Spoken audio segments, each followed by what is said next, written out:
আজ একটি বিশেষ দিন, ফাদার্স ডে। তাই আমার লেখা একটি কবিতা বাবাকে নিয়ে পাঠ করে শোনাচ্ছি।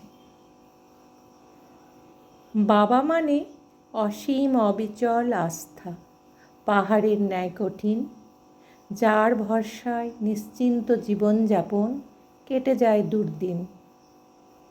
বাবা মানে বটগাছের ছায়া, বাঁচা ঝঞ্ঝাট থেকে, নিজে জ্বলে পুড়ে শেষ হয় পরিবারকে আগলে রেখে।